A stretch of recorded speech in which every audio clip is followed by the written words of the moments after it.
ಒಬ್ಬ ಯುರೋಪ್ನ ರಾಜ ಇದ್ದಂತೆ. ಆ ರಾಜನಿಗೆ ಜಗತ್ತಿನ ಶ್ರೇಷ್ಠ ಭಾಷೆ ಯಾವುದು ಅದನ್ನ ಕಲಿಬೇಕು ನಾನು ಅಂತ ಮಂತ್ರಿಗೆ ಹೇಳ್ತಾನೆ. ಸೊ ಮಂತ್ರಿ ಬಂದು ಹೇಳ್ತಾನಂತೆ, ಭಾರತದಲ್ಲಿ ಕನ್ನಡ ಅನ್ನುವಂತ ಭಾಷೆ ಇದೆ, ಅದು ಜಗತ್ತಿನ ಶ್ರೇಷ್ಠವಾಗಿರುವಂತ ಭಾಷೆ, ಅದನ್ನ ನೀವು ಕಲೀರಿ ಅಂತ. ಆಗ ರಾಜ ಹೇಳ್ತಾನಂತೆ, ಸರಿ ನಾನು ಕನ್ನಡವನ್ನ ಕಲೀಲೇಬೇಕು, ಕರ್ನಾಟಕದಿಂದ ಒಬ್ಬ ಒಳ್ಳೆ ಪಂಡಿತನನ್ನ ಕನ್ನಡ ಗುರುವನ್ನ ಕರ್ಕೋಬಾ ಅಂತ. ತಕ್ಷಣ ಮಂತ್ರಿ ಹೋಗಿ ಕರ್ನಾಟಕಕ್ಕೆ ಬಂದು ಸುತ್ತಾಡಿ ಒಬ್ಬ ಕನ್ನಡ ಮೇಷ್ಟ್ರನ್ನ ಕರ್ಕೊಂಡು ಹೋಗ್ತಾನೆ, ವಯಸ್ಸಾಗಿರೋ ಕನ್ನಡ ಮೇಷ್ಟ್ರನ್ನ. ಸೊ ಕನ್ನಡ ಮೇಷ್ಟ್ರು ಅವನಿಗೆ ಕಲಿಸುವಂತ ಪ್ರಯತ್ನ ಮಾಡ್ತಾರೆ. ಒಂದು ವಾರ ಆದ್ರೂ ಕೂಡ ಆ ಏನು ಕೂಡ ಬರೋದಿಲ್ಲ ಯುರೋಪ್ನ ರಾಜನಿಗೆ. ಆಗ ರಾಜ, ಇವನಿಗೆ ಏನು ಕನ್ನಡ ಕಲ್ಸೋದಕ್ಕೆ ಬರೋದಿಲ್ಲ, ಇವನು ಒಳ್ಳೆ ಮೇಷ್ಟ್ರ ಅಲ್ಲ, ಇವನನ್ನ ಗಲ್ಲಿಗೇರಿಸಿ ಅಂತ.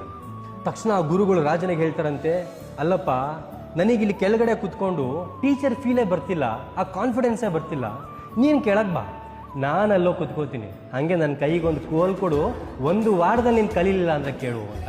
ಸೊ ಇವತ್ತಿನ ಮಕ್ಕಳು ಕಲಿಬೇಕು, ಬಟ್ ರಾಜನ್ ಥರ ಈಗ ಕುತ್ಕೊಂಡು ಕಲಿಬೇಕು ಅಂತ ಅನ್ಕೊಂಡಿದ್ದಾರೆ. ಬಟ್ ಕಲಿಬೇಕು ಅಂದರೆ ಮೊದಲು ಸ್ಟೂಡೆಂಟ್ ಆಗಬೇಕು.